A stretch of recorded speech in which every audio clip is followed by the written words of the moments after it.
Segundo aos Coríntios, capítulo 5. Quero ler com os irmãos os versículos 18 e 19. É o texto que foi lido aqui no início desta reunião. Quero dar continuidade à mensagem da semana passada, que nós começamos, e eu não pude concluir todos os tópicos em razão do próprio tamanho do tema, né? Ou pelo menos dos pontos que eu elaborei, não teria mesmo condições de esgotar a todos eles num só dia. Portanto, eu continuo hoje. Diz assim o texto sagrado: ora, tudo provém de Deus, que nos reconciliou consigo mesmo por meio de Cristo e nos deu o ministério da reconciliação. A saber que Deus estava em Cristo reconciliando consigo o mundo, não imputando aos homens as suas transgressões, e nos confiou a palavra da reconciliação. Quero ler também com os irmãos um outro texto, que seria 1 João. Abra rapidamente na primeira epístola de João, capítulo 2, versículo 16. Que diz assim: porque tudo o que há no mundo, ou melhor, vamos ler o versículo 15, né? O 15 e o 16, tá bom? Não ameis o mundo nem as coisas que há no mundo. Se alguém amar o mundo, o amor do Pai não está nele. Porque tudo o que há no mundo, a concupiscência da carne, a concupiscência dos olhos e a soberba da vida, não procede do Pai, mas do mundo. Amém. Com esses dois textos, amados, eu quero lembrar os irmãos o que dissemos semana passada e seguir adiante, dando ênfase ao que a Escritura chama de a palavra da reconciliação, ou que seja o ministério da reconciliação.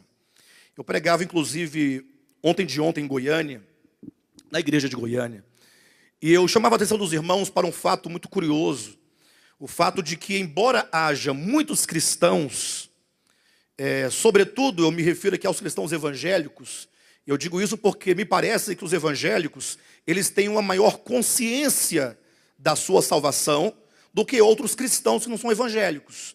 No sentido de que o cristão evangélico, me parece que ele tem uma maior ciência, né, de que ele assumiu uma postura diante do evangelho. Porque há muitos cristãos que, sendo cristãos, me parece que eles são na sua inconsciência. Eles dizem crer em Cristo, dizem ser católicos, digamos assim, mas me parece que eles nunca, algum dia, tiveram um posicionamento frente ao evangelho. Diferentemente dos evangélicos, que num dado momento, a pessoa sente a necessidade de se converter a Jesus Cristo, não é assim? E aí geralmente é feito um apelo, e aí essa pessoa então, o que ela diz? Não, eu aceito a Jesus. Então, esse ato, né, de aceitar a Jesus, eu digo isso, eu coloco aqui entre aspas, porque ninguém aceita a Jesus. Se bem que é verdade que você aceita, porque isso passa pela sua vontade, mas na verdade isso é apenas uma obra que o Espírito Santo realiza no coração dos seus eleitos. De maneira que esse aceitar a Jesus, na verdade, é Jesus te aceitando, é Jesus te recebendo, é Jesus te iluminando, é Jesus confirmando aquilo que na sua soberania ele já decretou na eternidade passada. Bem, mas não deixa de ser isso um momento formal em que essa pessoa adquire a consciência daquilo que ela assume agora frente ao evangelho. Bem, mas o fato curioso não é esse. O fato curioso é que, embora haja essa consciência deste ato tomado, isso não significa absolutamente que essa pessoa de fato tenha consciência do evangelho. Porque, infelizmente, o evangelho, do modo como é passado hoje em dia, o evangelho é como se fosse apenas um meio pelo qual a pessoa se apropria de algumas bênçãos de Deus, sobretudo as bênçãos imediatas, temporais, materiais. Ou seja, a pessoa se converte porque ela sabe que Deus poderá abençoá-la em razão a uma casa própria, em razão a um emprego, em razão a uma enfermidade. Então as pessoas buscam a Deus muito mais pelo que eles podem ganhar de lucrativo, materialmente falando, do que uma consciência do que de fato Jesus é, do que ele representa, do que foi a sua morte, do seu significado.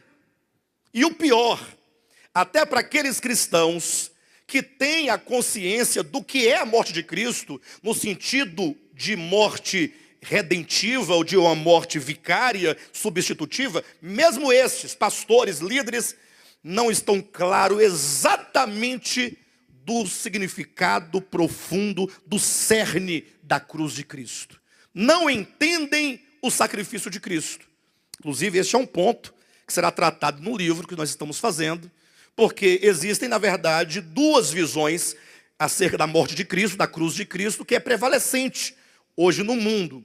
Uma é daqueles que apenas vê a cruz de Cristo, ou a morte de Cristo, na cruz do Calvário, como sendo meramente uma execução. Veem a Jesus como sendo uma pessoa, um homem rebelde, que se rebelou contra César e se rebelou contra a religião prevalecente do seu tempo, e em razão dessas rebeliões no âmbito político e religioso, os judeus, juntamente com o apoio e a autorização de Roma, acabaram matando este homem. Ele foi executado, simplesmente executado, mais nada. Foi uma execução como teria sido tantas outras antes dele e depois dele também. Então tem essa vertente de interpretação acerca da morte de Jesus. Mas por outro lado, que é a parte do chamado evangelho, não do evangelho da Escritura, mas do modo como entendem o evangelho, que dizem que Jesus morreu uma morte sacrificial, o que é correto, mas que seria, na verdade, uma ação divina de descontar em alguém a culpa do homem. Ou seja, o homem caiu, pecou. Então Deus ficou irado com o homem, Deus está aborrecido com o homem, Deus está, de certo modo, entristecido com o homem, porque o homem comeu um fruto que ele disse para não comer. Está aqui essa árvore, se você comer, eu vou ter que criar um tacho de fogo para você, queimar no fogo. Estão entendendo a história, não? É assim que se entende no cristianismo, né? Tanto é que falam nem fruto, acabam falando na maçã. Então Deus proibiu comer uma maçã, ou que fosse um fruto, não importa, que não tinha nada com nada, era um mero capricho de Deus, para testar o homem, para saber se o homem tinha capacidade de obedecê-lo, para saber se o homem ia obedecer, como se Deus estivesse dizendo assim, olha, está aqui essa árvore, ela não tem nada com nada, é apenas uma árvore, mas eu quero que você me preste obediência. E ponto final. E se você desobedecer, você sofrerá a morte eterna.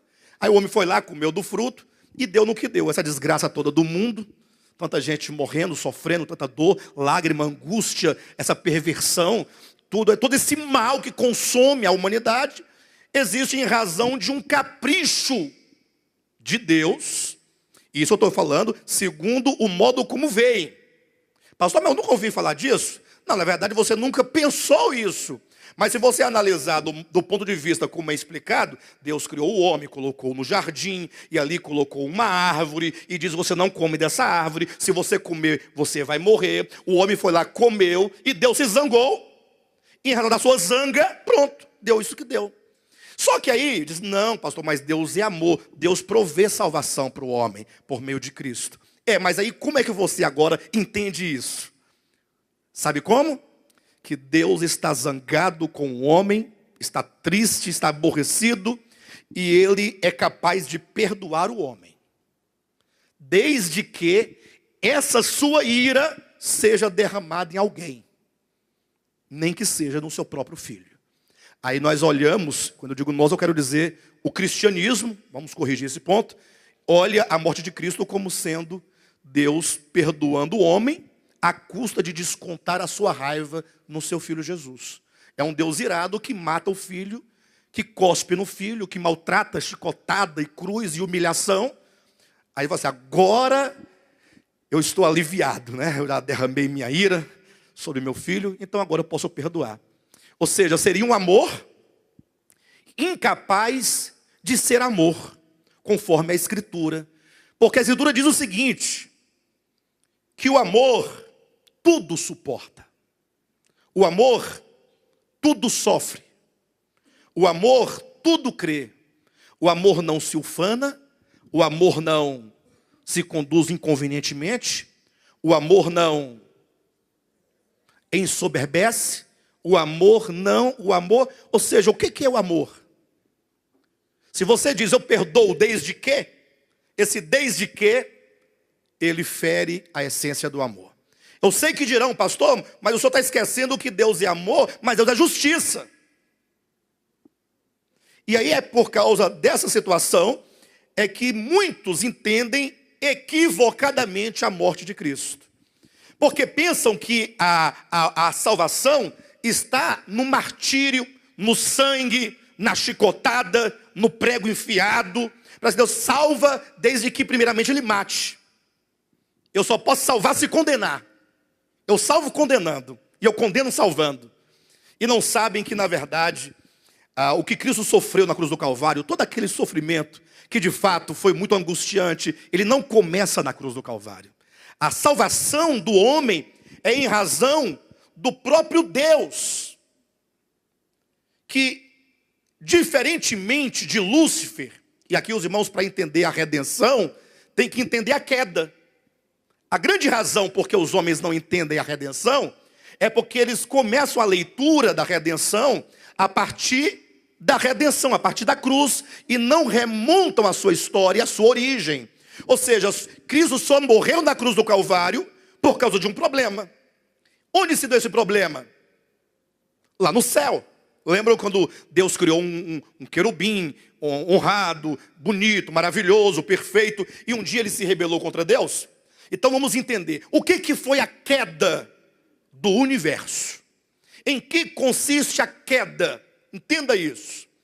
Quando eu falo a questão de os cristãos não entenderem a redenção, é porque não somente não entendem, porque conferem a salvação a Deus matando o seu filho, como entendem que o homem é redimido daquilo que ele faz exteriormente. No sentido de usar uma roupa, de usar um brinco, usar uma pintura, ou comer uma comida, ou frequentar algum lugar.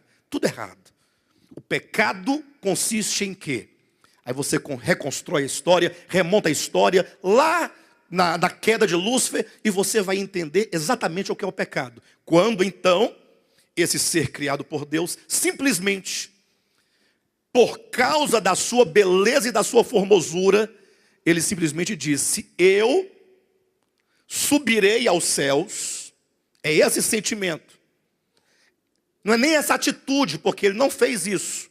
É o que acontece no coração. Disse ele no seu coração, eu subirei.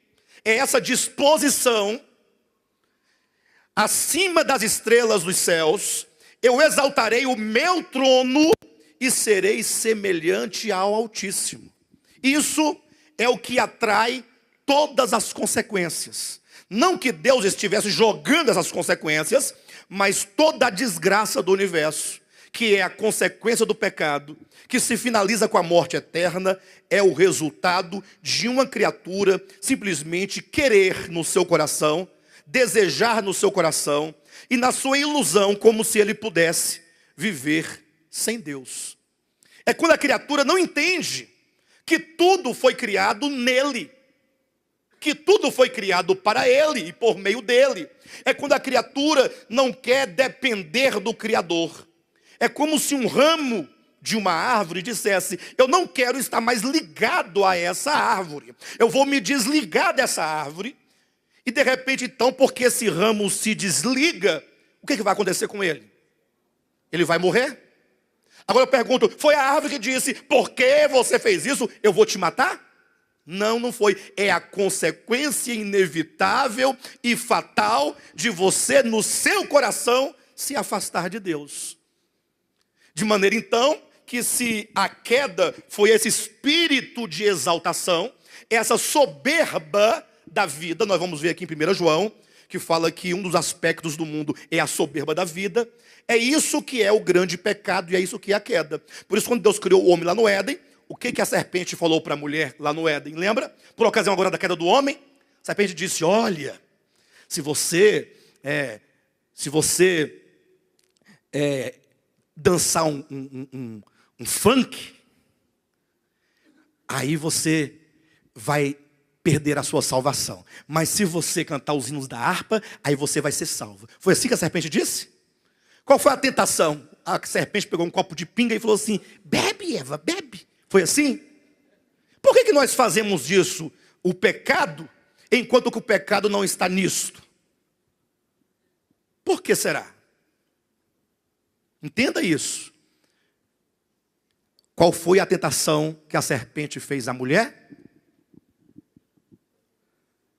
Olha, você pode ser igual a Deus. Eu posso? De que maneira? Se tão somente você comer do fruto desta árvore, que é o conhecimento do bem e do mal. Olha a proposta. Aqui acontece a queda do homem, aqui acontece a sua queda, a minha queda, a queda de todos os homens. Quando é dito, você pode ser igual a Deus. A tentação foi de ser semelhante a Deus. O mesmo problema e o mesmo pecado de Lúcifer. Que hoje não é Lúcifer, hoje é diabo, Satanás. Porque Lúcifer quer dizer aquele que porta a luz. Portanto, o pecado original, na sua essência, é o sentimento no coração de uma ilusão que é gerada como que dissesse, você pode viver sem Deus. E é isso que aqui em 1 João capítulo 2, versículo 16, diz acerca da soberba da vida. É um homem ou uma mulher cujo coração é soberbo. O que é a soberba? O que é a soberba? Alguém poderia me ajudar? Quem sabe o que é soberba? Autoconfiança. Uma pessoa que é autoconfiante é soberbo. O que é soberbo? Arrogância. Um coração exaltado. O que a Bíblia quer dizer quando diz que não ameis o mundo, nem as coisas que no mundo há, porque aquele que ama o mundo, o amor do Pai não está nele. Percebam aqui que o Pai está em oposição ao mundo. Ou seja, se você ama o Pai, você não ama o mundo. Se você ama o mundo, você não deve amar o Pai. Porque o mundo, o que é o mundo? Ora, é a soberba da vida. A soberba da vida é o ponto principal do mundo, porque é essa ilusão de você achar-se ser alguma coisa, considerar-se alguma coisa, em si mesmo, você agora se afasta de Deus, o que fatalmente vai gerar a concupiscência da carne e a concupiscência dos olhos, que é, na verdade, essa vida extravagante que o homem vive longe de Deus. A soberba da vida, portanto, consiste na disposição do seu coração e do meu coração. Aí os irmãos imaginem só que essa soberba da vida, ela é tão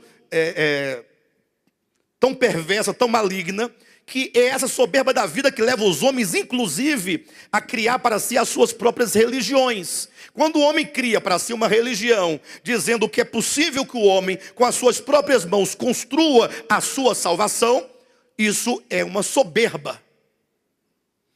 Prega para alguém que a salvação só é possível por meio da graça, misericórdia e bondade de Deus, que o homem de si mesmo não é capaz de construir com a sua própria mão a salvação, que essa pessoa vai ficar furiosa com você. Ela não vai aceitar. Porque a soberba da vida é esse sentimento interior, essa disposição interior, essa consciência interior, ou essa inconsciência de achar que o homem pode, que o homem é capaz. E mesmo aqueles que estão confessando a graça e a misericórdia de Deus, estão se colocando como que eles sejam a coisa mais importante para Deus, e Deus não podia fazer outra coisa senão salvá-los, porque eles têm uma importância muito grande. Ou seja, é o homem considerando-se alguma coisa, considerando ser alguma coisa em si mesmo.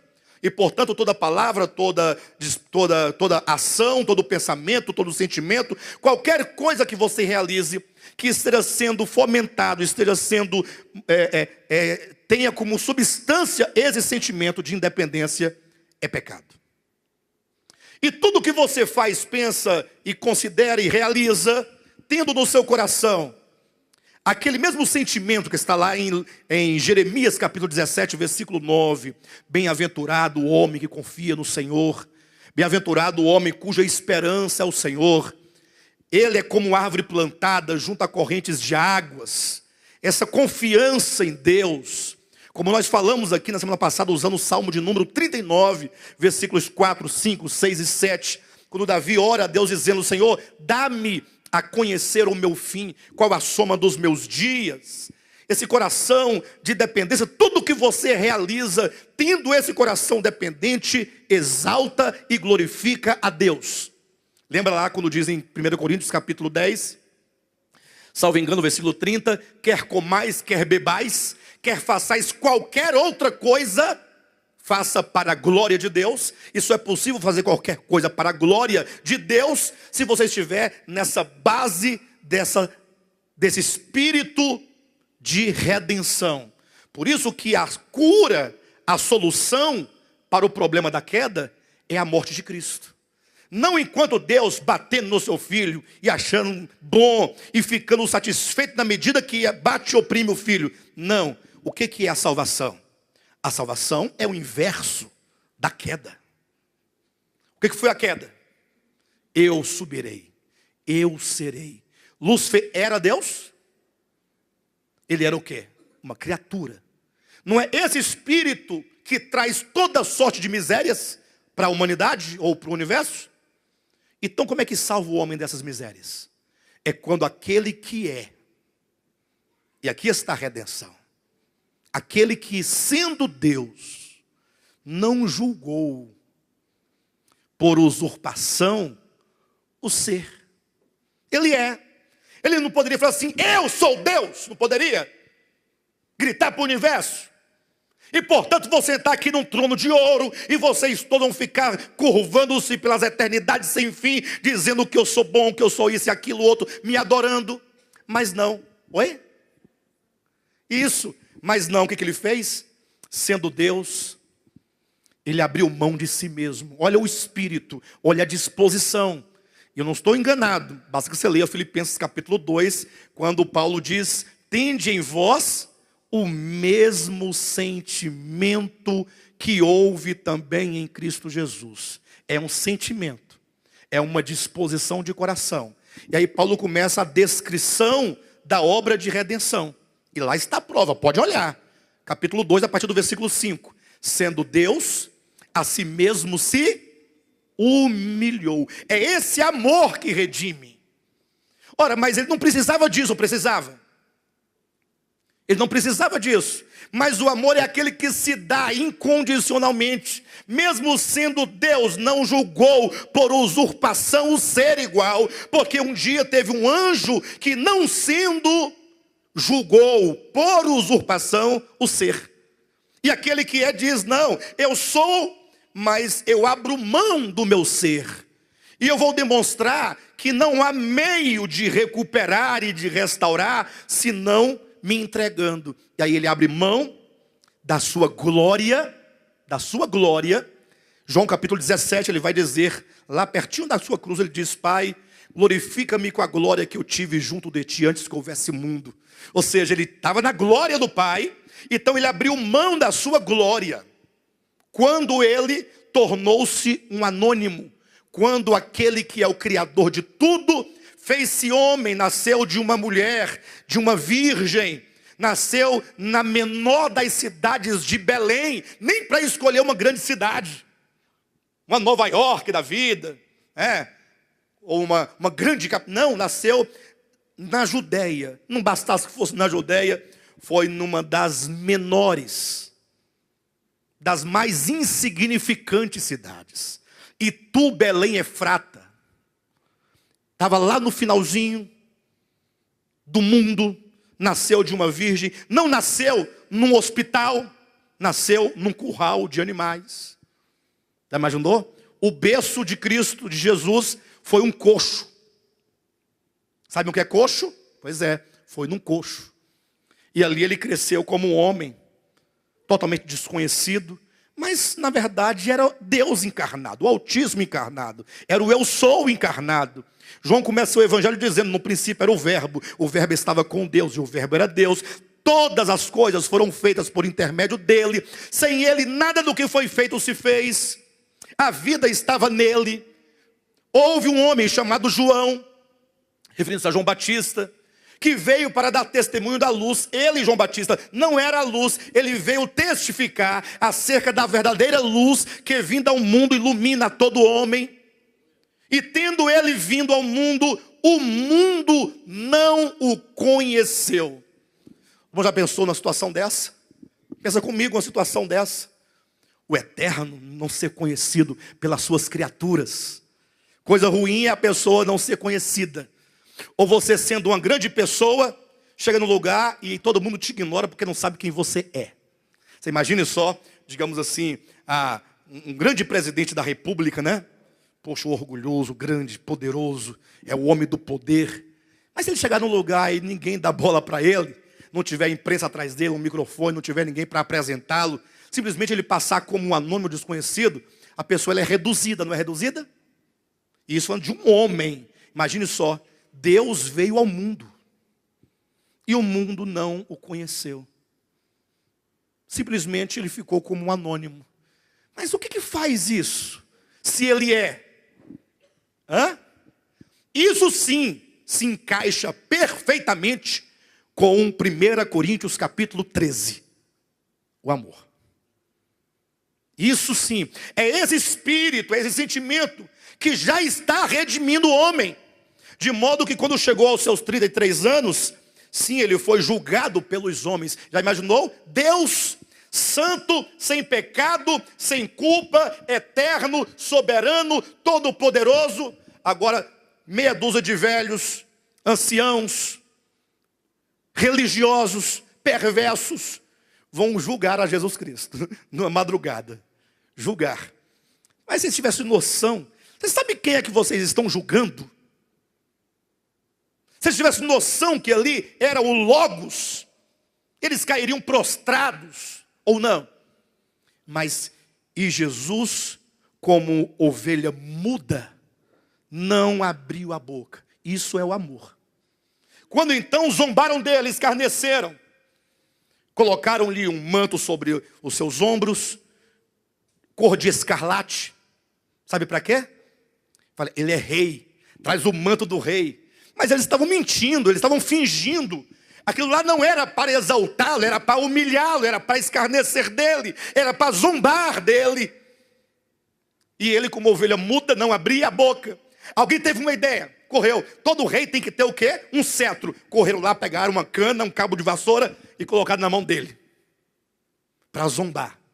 É rei. Aí teve e a coroa do rei. Aí um outro correu, pegou lá, teceu uns espinhos e lhe fez uma coroa e cravou-lhe na cabeça. Mas não é esse sangue que está correndo, que Deus está lá, isso mesmo, tem que descontar o pecado do Josué nele. Não. Isso aqui é o amor que se dá e ensina ao mundo o caminho da redenção. É esse amor que redime. Quando você compreende este amor, você então abandona necessariamente essa soberba da vida e se volta para Ele. Em humildade, em amor, em dependência, em necessidade, coração quebrantado. Essa é a verdadeira conversão. Não existe conversão que não seja por esse caminho do reconhecimento de que Deus é Deus, de que Deus é amor, de que Ele se deu ao mundo para resgatá-lo da sua condição perversa, dessa soberba da vida. Depois que passou o primeiro ato do escárnio, começou então o ato dos sofrimentos. Ele foi espancado, chutado, beliscado, levou murros nos olhos, levou aquele madeiro. Deus, ora, mas eu costumo dizer uma coisa, já falei aqui várias vezes, se fosse eu ali no lugar de Jesus, eu, na minha razão, gente do céu, eu mandaria vir só uma meia dúzia de anjos com espada de fogo para decapitar todo mundo ali. E estaria no meu direito. E não pecaria. Pecaria?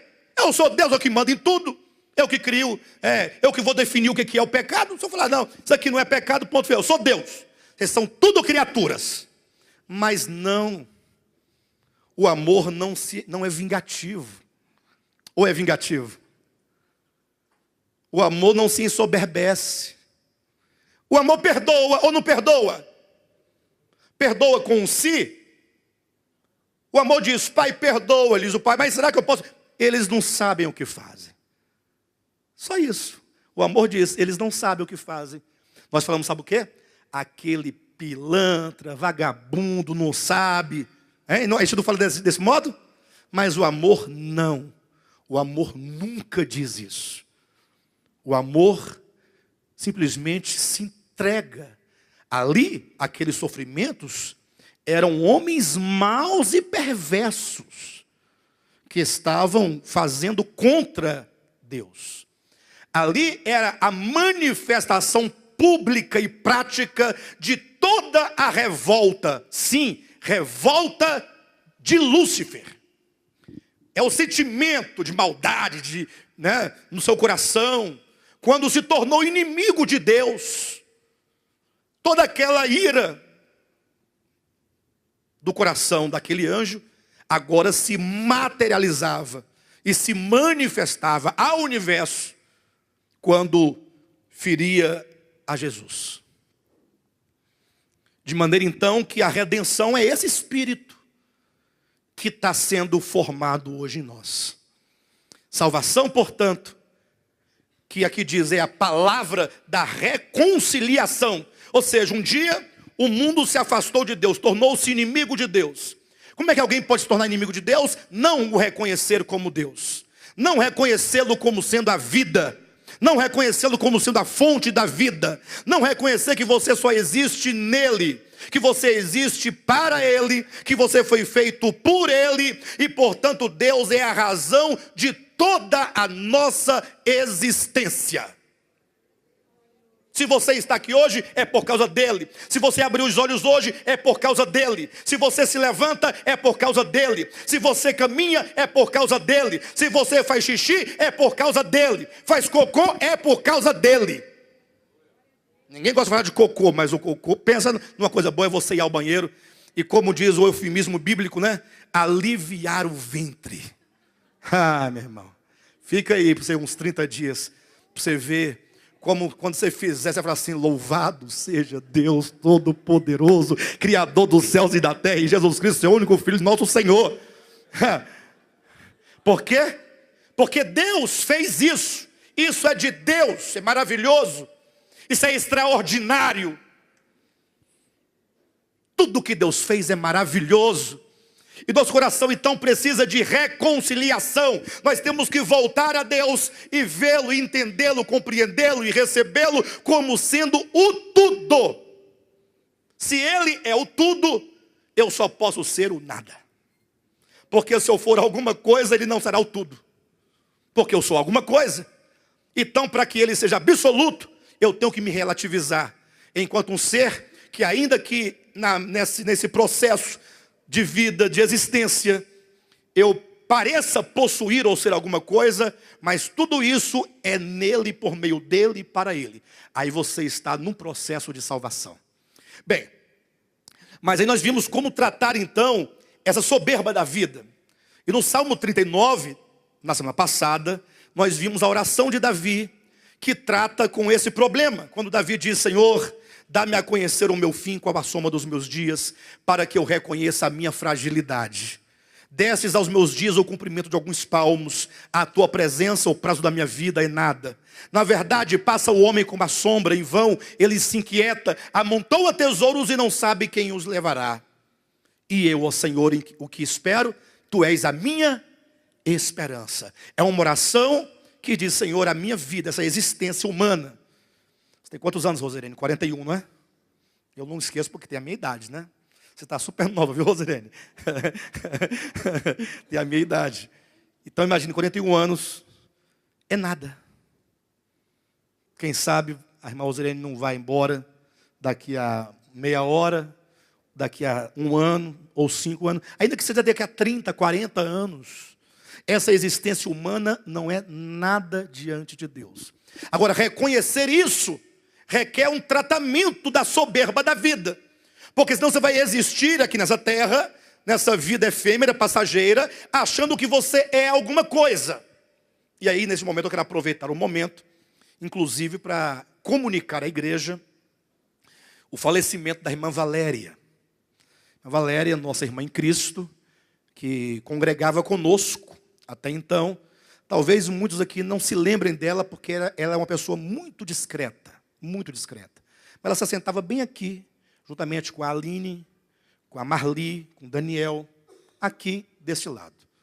O lugarzinho deles é sempre aqui, e ela, portanto, estava aqui conosco sempre, até que, salvo engano, aos 30 anos de idade, 32, 33, descobriu uma enfermidade que ela não venceu.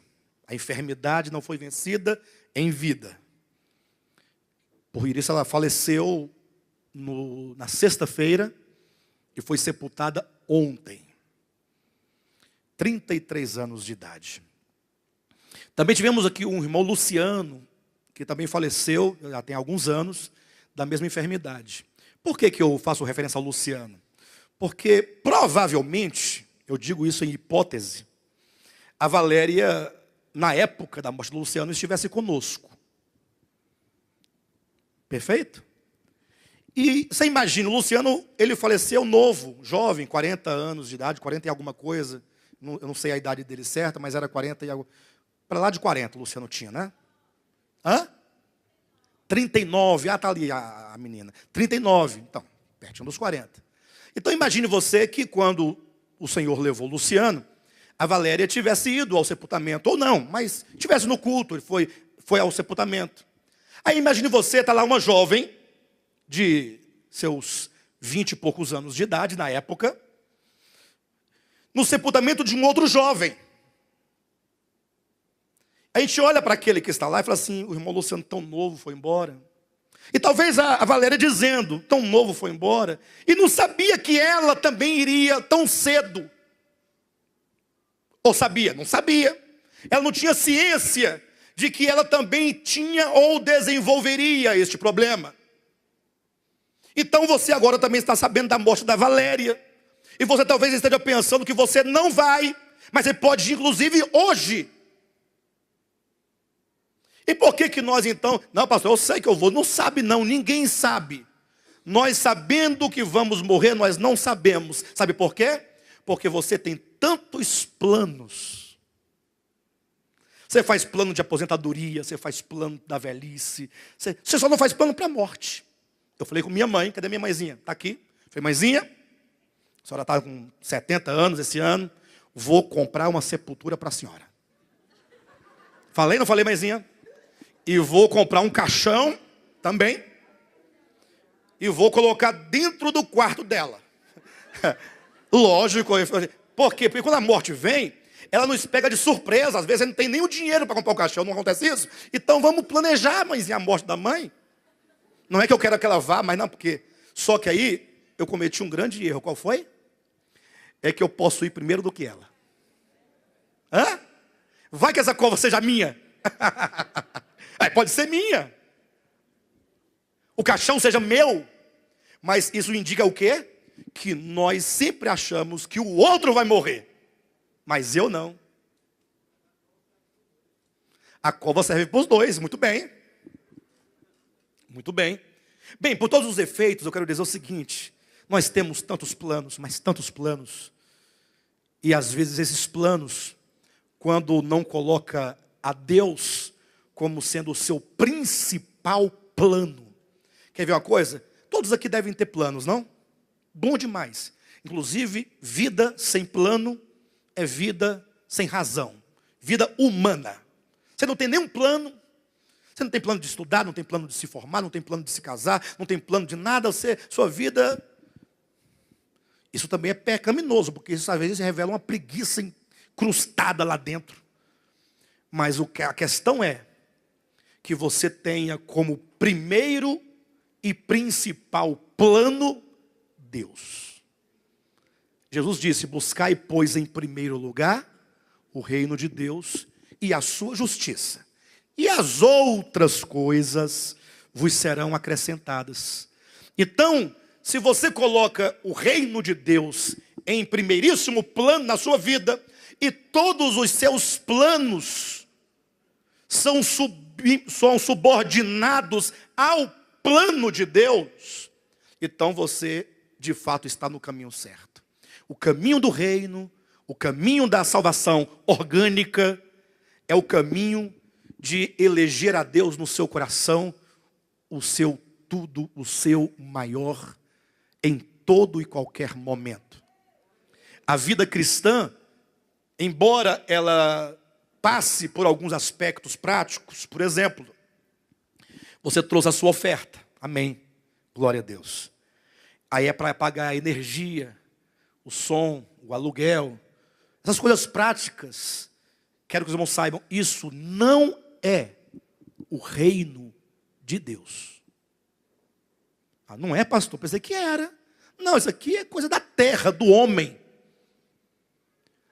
Sim, é necessário que tenhamos essas coisas, uma casa, um teto para cobrir, uma água para beber, uma roupa para vestir, é necessário. Mas eu quero dizer para os irmãos que tudo isso que nós fazemos só significa algo efetivamente para Deus se ele partir de uma consciência do seu coração. De que se eu faço isso ou aquilo outro, ou qualquer outra coisa, é porque Deus é. Aí pronto, aí é o seu casamento, é o seu trabalho, é a sua oferta, é o seu congregar, é a criação dos seus filhos, são os seus relacionamentos. Tudo isso vai ganhando uma dimensão espiritual. O reino de Deus, na verdade, é essa esfera dentro do homem, no espírito humano, em que se estabelece a autoridade e a vida de Deus.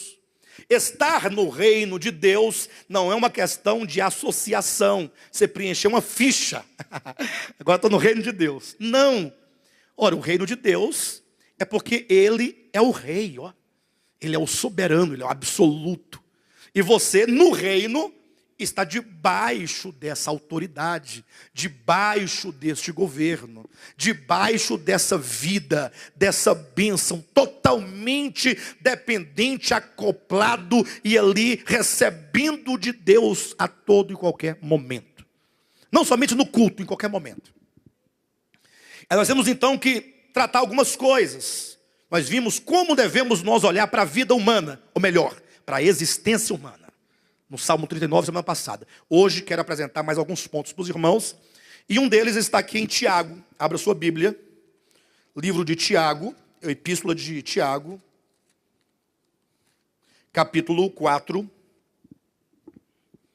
Versículo 13. Falamos sobre a existência humana no Salmo 39. Foi o primeiro tópico da semana passada. O segundo é este.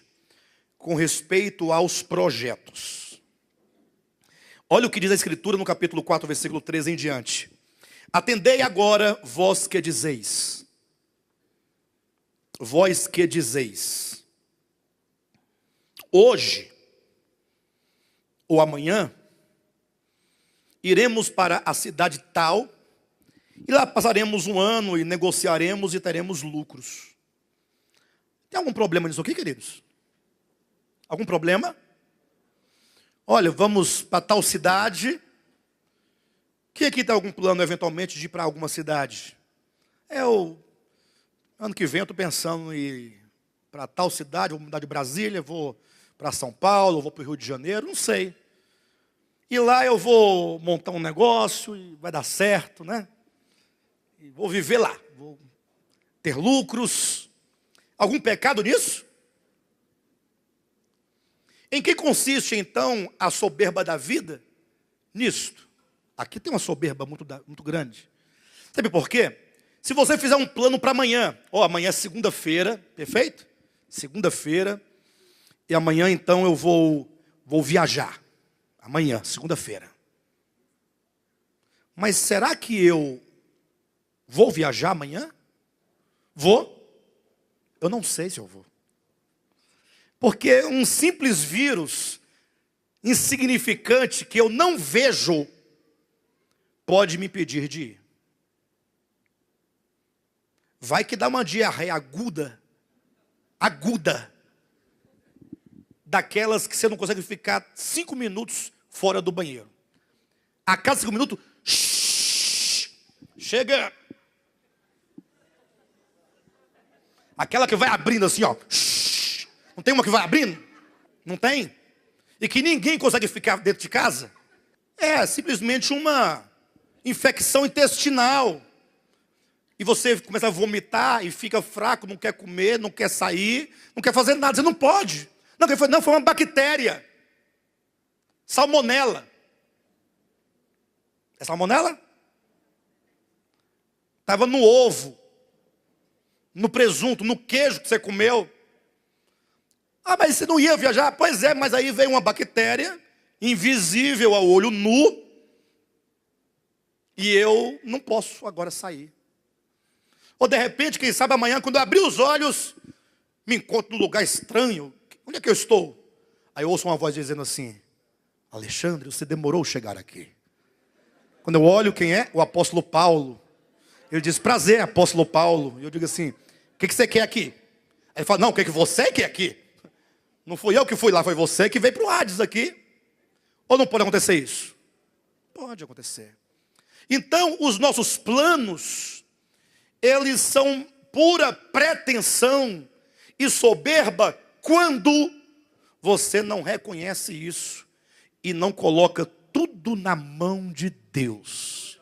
Aí vem um texto sagrado dizendo: atentai agora, vós que dizeis, hoje ou amanhã iremos para a cidade tal, e lá passaremos um ano e negociaremos, teremos lucros. Vós não sabeis o que sucederá amanhã, que é a vossa vida. Sois apenas como neblina, que aparece por um instante e logo se dissipa. Em vez disso, devíeis dizer: se o Senhor quiser, se o Senhor quiser, não só viveremos, como também faremos isto ou aquilo. Então, se o Senhor quiser, se Ele permitir, porque Ele é Deus, eu viajarei amanhã. Amém? Pastor, e se Ele não permitir? Aí eu não vou. Entenderam bem? Se o Senhor me permitir, daqui a pouco eu vou almoçar. Se Ele não permitir, não vou almoçar.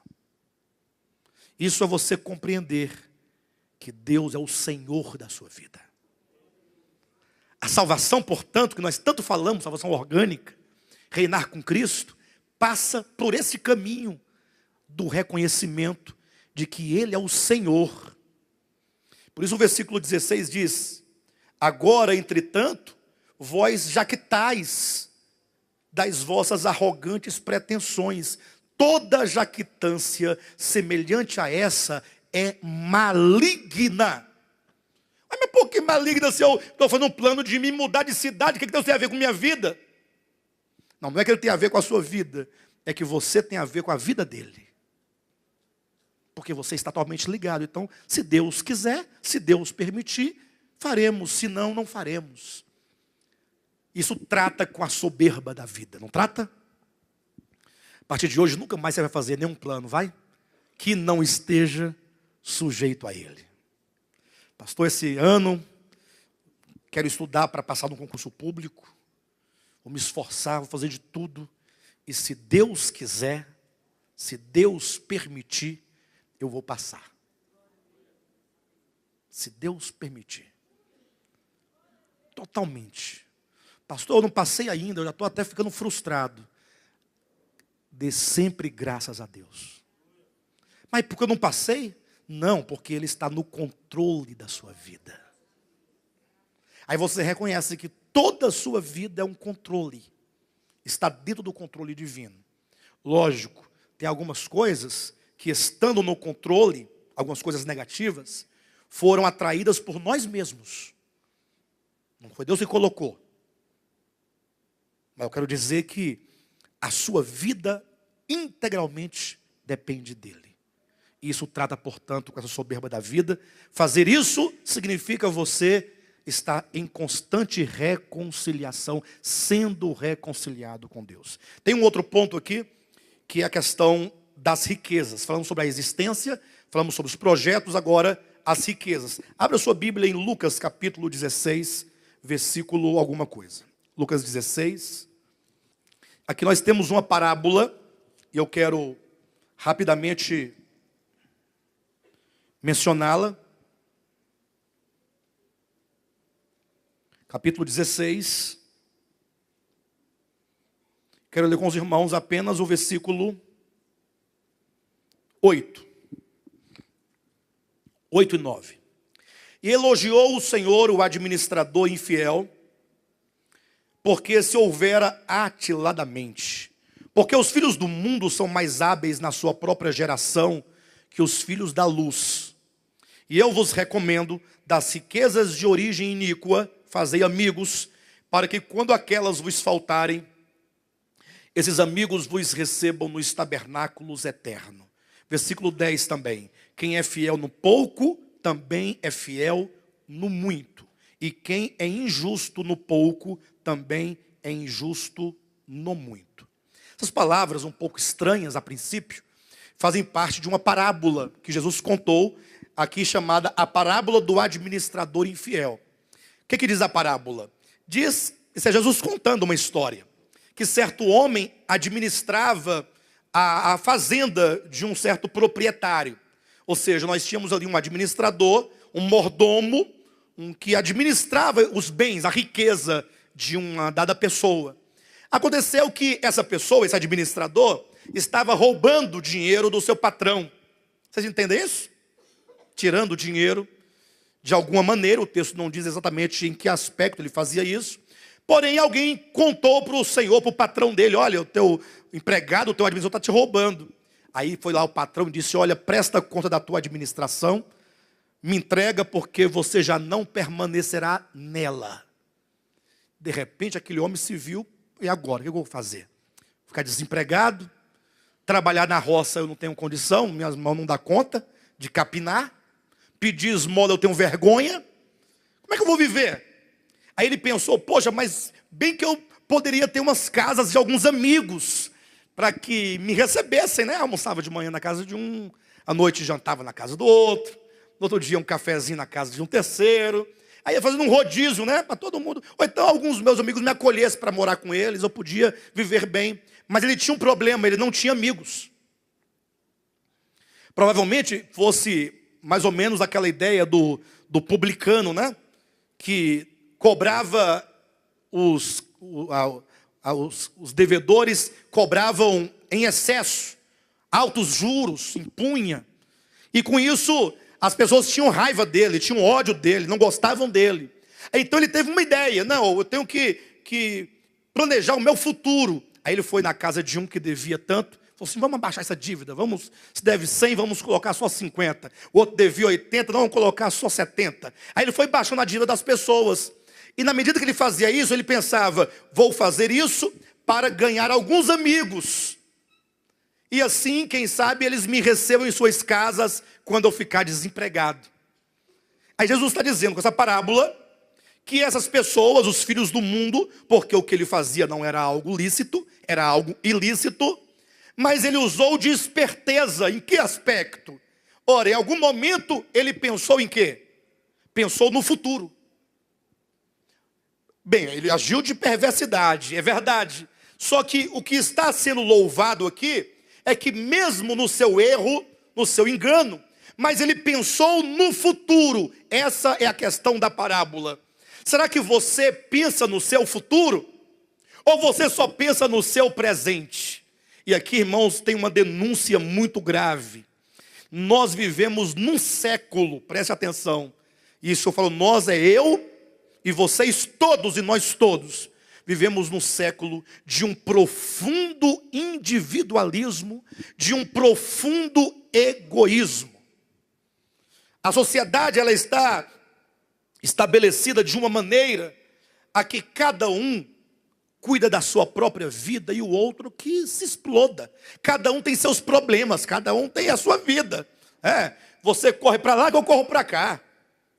O outro está passando fome. Pois é, mas ele tem que se virar. Cada um, a vida é dura, é difícil. Ninguém quer saber de ninguém. Ou não é assim? A vida humana, a sociedade não está deste modo estabelecida? É um individualismo só. Nós não pensamos nos outros, porque nós não pensamos no nosso futuro. A parábola trabalha exatamente isso, dizendo assim: olha, eu vos recomendo das riquezas de origem iníqua fazei amigos, para que quando aquelas vos faltarem, esses amigos vos recebam nos tabernáculos eternos. Pastor, está falando de quê exatamente aqui? Está falando de dinheiro.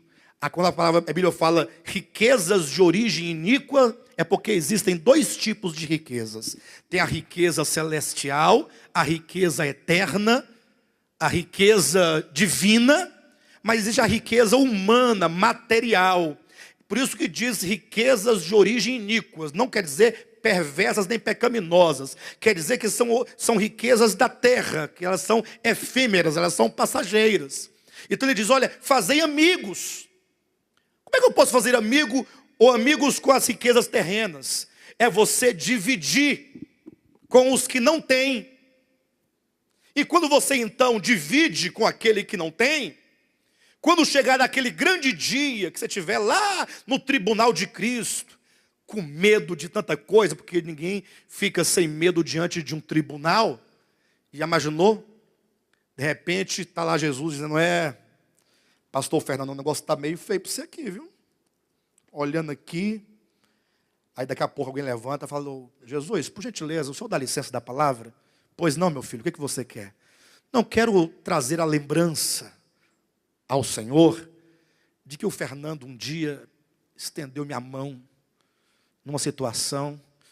Aí eu, é verdade, eu estou vendo aqui mesmo, de fato. Aí outra pessoa cria coragem, porque o primeiro já rompeu o silêncio. Jesus, eu também recebi, ele também me ajudou. Aí os amigos que foram feitos aqui vão dar testemunho de você lá. Entenderam? Porque você dividiu. Porque você entendeu que quando Deus te dá 100, sempre tem uma parte ali que é para você semear. Imagina só se um lavrador pegar, por exemplo, ele tem 10 sacas de feijão. Se ele comer tudo, o que ele vai comer no ano que vem? Então ele tem que pegar 9 sacas para comer e uma ele tem que plantar para nascer mais, senão não nasce mais. Por isso a Bíblia diz que aquilo que nós recebemos, uma parte é pão para alimento, outra parte é para semente, é para semear. Então nós precisamos de desenvolver isso na medida daquilo que nós podemos, não na medida daquilo que você não pode. Não queira chegar agora também e dar tudo para os outros e ficar sem nada. Não, é você olhar para o seu lado. Sempre vai ter alguém do seu lado que pode precisar de alguma coisa. Sempre vai ter. Seja na igreja, seja no trabalho, seja na rua, seja na sua família, em qualquer lugar, sempre vai ter alguém com quem você pode compartilhar algo. Jesus disse então, aquele que é fiel no pouco, também é fiel no muito. E quem é injusto no pouco, também é injusto no muito. Ele quer dizer que o pouco aqui diz respeito às riquezas materiais. Você pode ter a riqueza do Bill Gates, mas essa riqueza, porque ela tem uma natureza material, efêmera, ela é o pouco comparado às riquezas eternas, que é o muito. Então, como é que Deus vai te entregar um galardão, ou te dar uma recompensa dessas bênçãos eternas, se você não é fiel nessas aqui da terra? Quer ver uma coisa? Quantos querem no dia do tribunal de Cristo receber galardão? Já pensou nisso? Eu também quero. Agora a pergunta é, Deus só vai te dar o galardão se Ele perceber que você é fiel na administração. Ou seja, pastor, mas eu sou fiel na administração. Deus te deu uma vida humana, Deus te deu uma família, Deus te deu filhos, Deus te deu saúde, Deus te deu inteligência, Deus te deu dons, talentos, Deus te deu o tempo, Deus te deu oportunidades, sim ou não? E Deus te deu meios e te deu recursos. Tudo isso que eu falei aqui, e muito mais que eu também não citei, mas que vocês podem trazer à lembrança. Como é que você administra tudo isso? Será que Deus olha para você e fala assim, meu servo, você é fiel no pouco. Eu vejo que você é fiel no pouco. Pois se você for fiel no pouco, nessas coisas da terra, Deus vai te confiar coisas maiores, por ocasião da sua vinda. Agora, se você não for fiel, se você administra como quem usurpa, se você administra como se você fosse o proprietário, como se você fosse o dono, se você administra como se Deus não tivesse nada a ver com isso, como se tudo que você possui fosse fruto do seu próprio braço, então você é infiel, você está a usurpar aquilo que não é seu. Entenda que o seu tempo, que o seu dinheiro, que a sua vida, que a sua saúde, que a sua família, que a sua casa e tudo que você tem não é seu, é de Deus. Então você tem que administrar de maneira correta esses bens. Atenta para a sua família. Tem irmãos que são muito bons para ofertar, mas são ruins para ajudar a própria família. Bom para ofertar, porque ofertar traz um tipo de status no meio das pessoas. Elas, todo mundo sabe que eu vou lá ofertar. E quem sabe eu ofertando para Deus, Deus me dá do outro lado lá. Mas na hora de ajudar uma pessoa da família, às vezes, o pai, a mãe, que sejam, aí não, é omisso. Coração ruim. Então você não está administrando bem. Tem marido que na hora de comprar uma calcinha para a esposa, pensa numa tribulação. Não, a tribulação. Porque a esposa tem que pedir. E aí o marido dá, mas dá reclamando, dá murmurando. E tem que ser essa. Não pode ser uma mais barata. Não administra bem, porque ele se sente o proprietário, não sabe que o seu dinheiro é da família. É para os filhos, para a esposa. Não existe meu e teu nessa relação. Todo casamento que tem meu e teu, dá em divórcio. Como diz aquela piada, né? Uma piada, né? Começa meu bem para cá, meu bem para lá, termina meus bens para cá, meus bens para lá. Então não pode haver isso. Tem que administrar para Deus. Aí você talvez, um outro exemplo nesse sentido, você pega os seus recursos, administra bem internamente no seu lar, compra casa, compra carro, e carro não é barato. A gente faz cada carnê. Eu mesmo já fiz uns tantos. Carnezão, 48 meses, 60 meses. Parcela alta. Você paga para andar no carro. Que bom, que maravilha. Glória a Deus. Isso também é administração. Você tem direito. Você tem necessidade, inclusive, de um carro. Conduzir sua família. Ir ao trabalho, voltar, fazer isso, aquilo outro. Mas quando você pensa, se é que pensa, na causa material de Deus, eu falo causa material porque o reino de Deus é espiritual. Mas para nós podermos estar aqui, existe uma parte material, não existe? Ou não existe? Aí você nem se lembra da sua oferta no mês, não lembra. Então você é um mau administrador, você é infiel. Os irmãos percebem que eu estou colocando tudo aqui numa medida. Os irmãos entendem? Eu não estou aqui pregando que você deve trazer o dinheiro para a igreja. Estou dizendo que você tem que administrar com seus filhos, com sua esposa, com a sua vida, com a sua família, com seus parentes, com o órfão, com a viúva, com o pobre e também com essa causa material, que é coletiva, que é comum. Eu estou dizendo dos irmãos aqui que existe uma medida em cada aspecto da vida.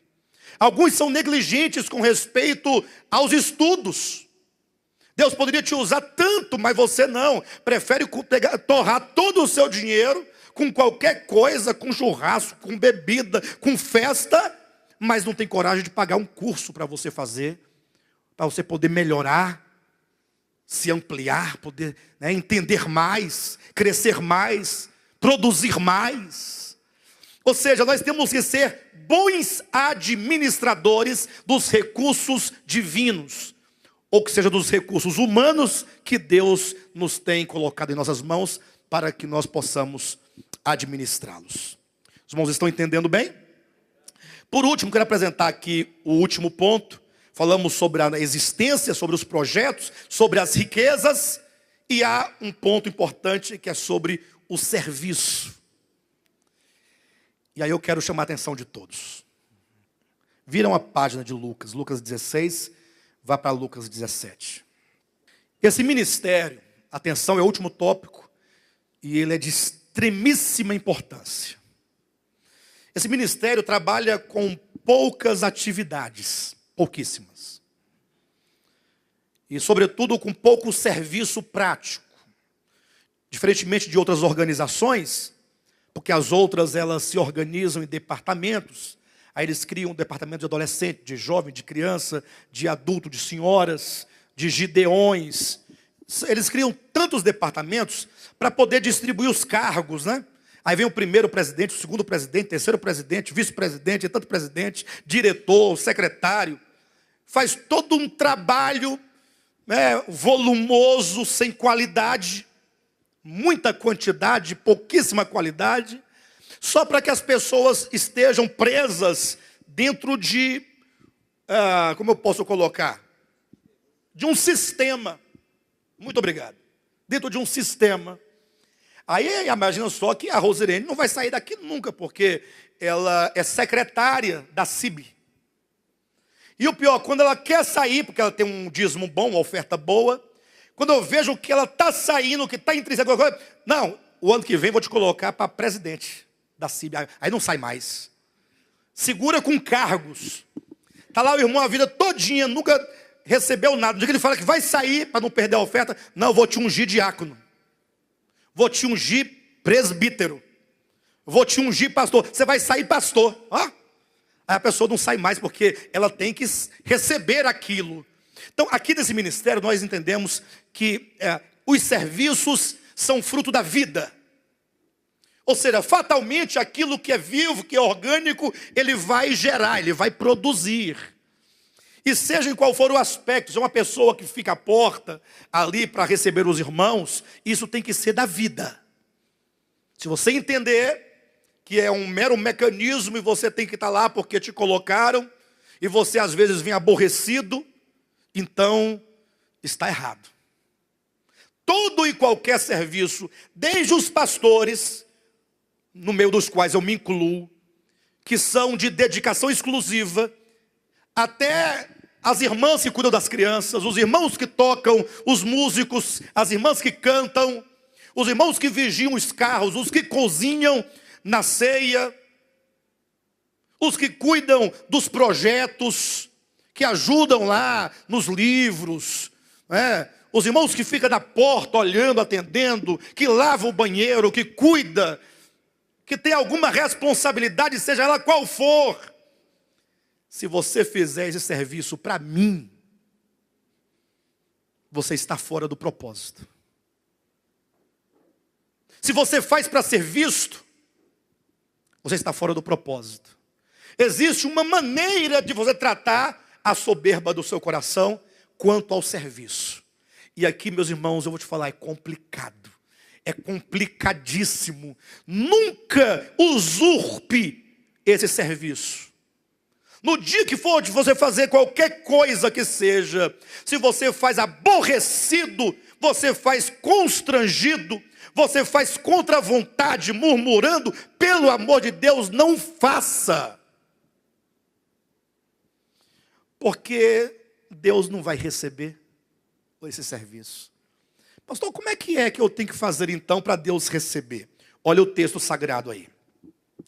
Lucas capítulo 17, versículo 7.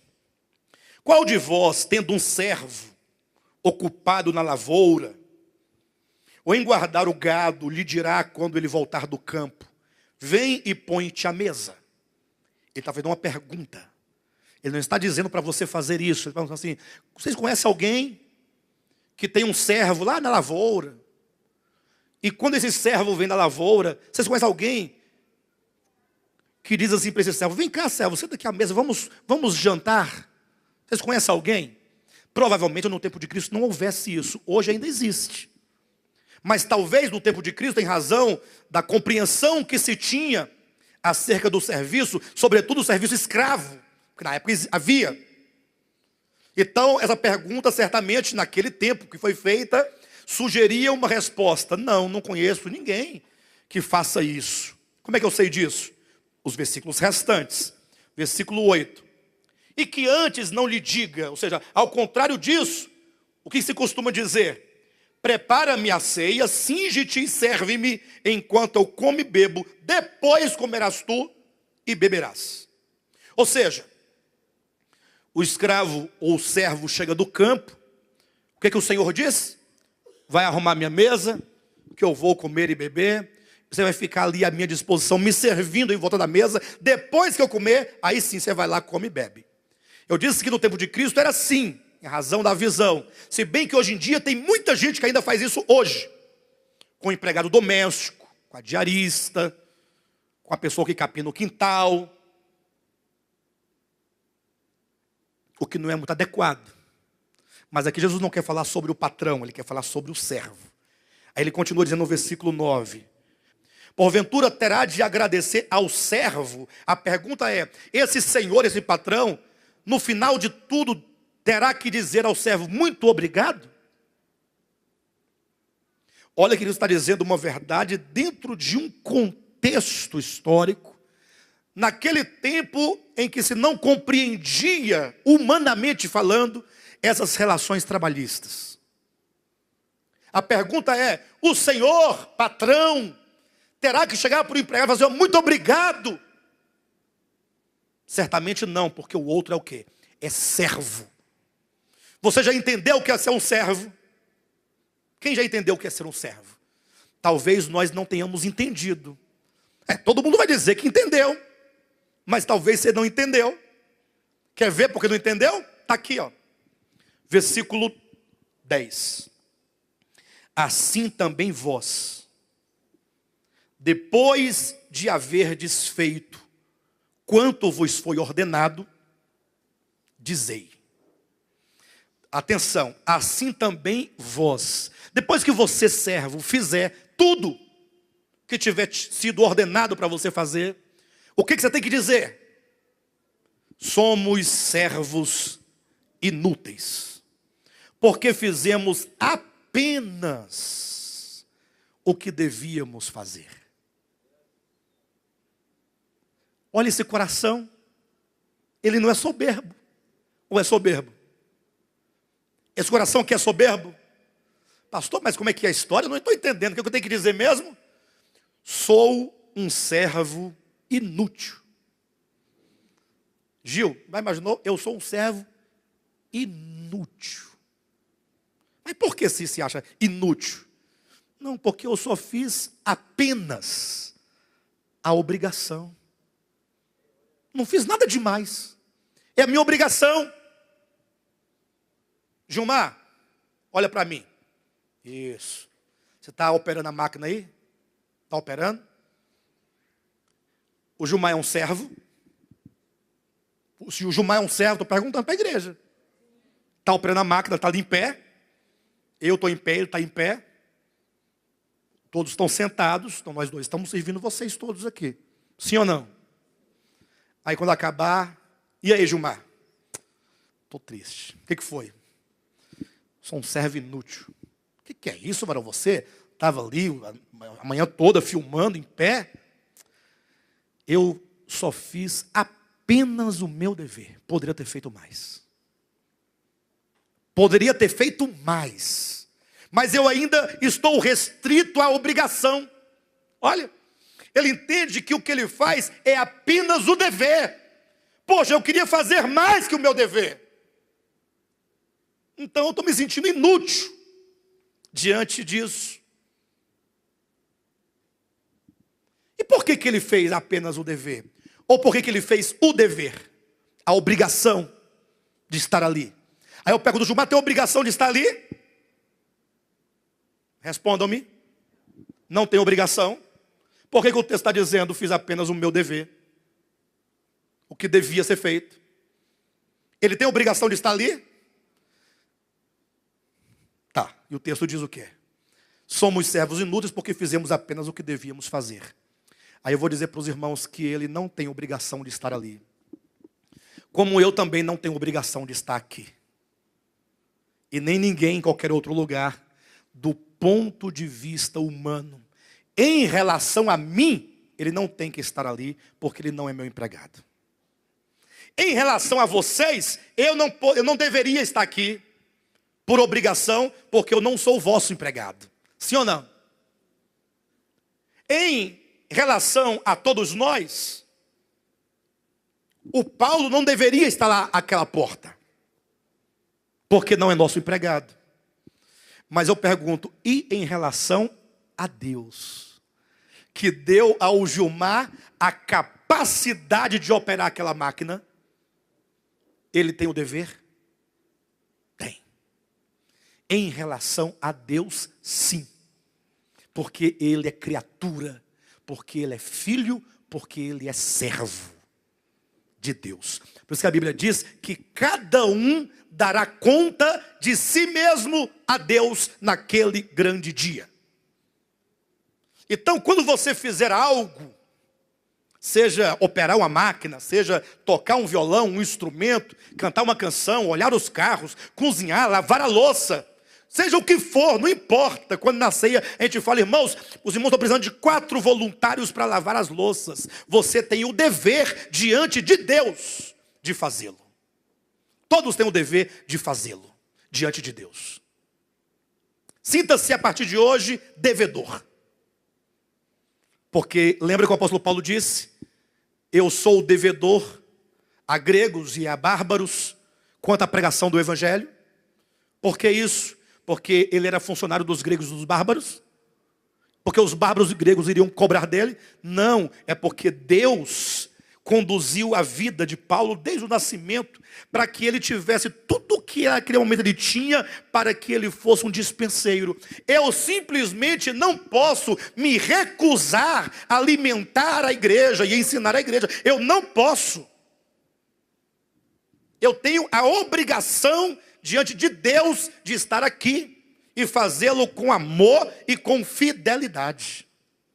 Os irmãos entendem isso? Então, temos que tratar o nosso coração também com respeito ao serviço. E eu sou bastante claro e absoluto naquilo que eu digo. Faça sempre com amor para o Senhor. Se você fizer com amor para o Senhor, você fará com amor para o irmão. Lembre-se que você serve a Deus quando você serve aos homens. Não existe serviço a Deus que não seja serviço aos homens. Entenda, serviço aos homens não quero dizer servir o homem, como se você fosse servo do homem. Não, é que tudo que você faz para Deus só é possível quando você faz isso passando pela necessidade do outro. Porque o outro precisa da sua palavra, ele precisa da sua ajuda, ele precisa da sua mão, ele precisa do seu talento, ele precisa da sua casa, ele precisa do seu carro, ele precisa de você. Porque é muito simples falar, eu sirvo a Deus. E o que você faz para Deus? Não, eu sirvo a Deus. E cadê Deus? Alguém já viu Deus aqui? Cadê Deus? Onde é que Ele está? Onde é que Deus está, irmãos? Deus está em cada um de nós. Está lá em Mateus capítulo 25, a partir do 31. Que o Senhor naquele dia dirá: vinde benditos do meu Pai, possui um reino por herança que vos está preparado desde a fundação do mundo. Mas Senhor, por que esse reino nos pertence? Porque eu tive fome e me deste de comer, tive sede, me deste de beber, estive nu, você me vestiste, estive enfermo, me visitaste. Mas Senhor, nós não lembramos de ter feito isso ao Senhor. Quando vocês fizeram isso a um destes meus pequeninos irmãos, a mim me fizeste. Estou tomando esse texto por princípio. Não do ponto de vista escatológico, mas enquanto princípio. Qual é o princípio? Quando você faz a alguém, faz a Deus. Quando você faz a um irmão, a uma pessoa, você faz a Jesus Cristo. Não é possível fazer qualquer coisa para Cristo que não passe por alguém, um de seus irmãos. Esse é o princípio fundamental, a despeito de qualquer entendimento escatológico do texto. O escatológico tem um segundo plano. Porque o plano do escatológico, do futuro, do julgamento das nações, passa por isso. Porque você me deu de comer quando deu de comer a meu irmão. Ou você não me deu de comer quando deixou de assistir seu irmão. Então esse é o ponto. Esse é o cerne, é a ideia, é o princípio que norteia o aspecto escatológico de Mateus capítulo 25, na parte das nações. Então, que fica aqui para os irmãos essa mensagem, que o problema do homem, o problema da queda, chama-se soberba da vida, que começou em Lúcifer, passou pelo homem. Que o problema do pecado é a soberba da vida. Fica isso para os irmãos. Pastor, mas não são vários os pecados ou só tem esse? Não, este é o pecado que existe como substância em todos os pecados. Qualquer ação, pensamento, palavra, atitude que você realiza, tendo por princípio a soberba da vida, é pecado. Pode ser uma oração que você faz, pode ser um jejum que você pratica, pode ser um evangelismo que você realiza. Se ele faz pela soberba da vida, é pecado. Aí o pecado não é só mais o que você pensava que era, agora é muita coisa. Então a esmola que você dá pode ser pecado, se no seu coração tiver a soberba da vida. Um hino que você canta para Deus pode ser pecado, se tiver no princípio da soberba da vida. Como outras coisas diferentemente, se você fizer uma festa na sua casa e der vinho para as pessoas beberem, como aconteceu em Caná da Galileia, João capítulo 2, se for feito na base da gratidão, do amor a Deus, então você glorifica a Deus com esta festa. Estranhou? Ué, mas Jesus não foi ele próprio que deu o vinho para o povo beber lá em Caná da Galileia? Ou foi eu que deu? Quem deu? Eu ou ele? Pastor, lá era suco de uva. Então tá bom.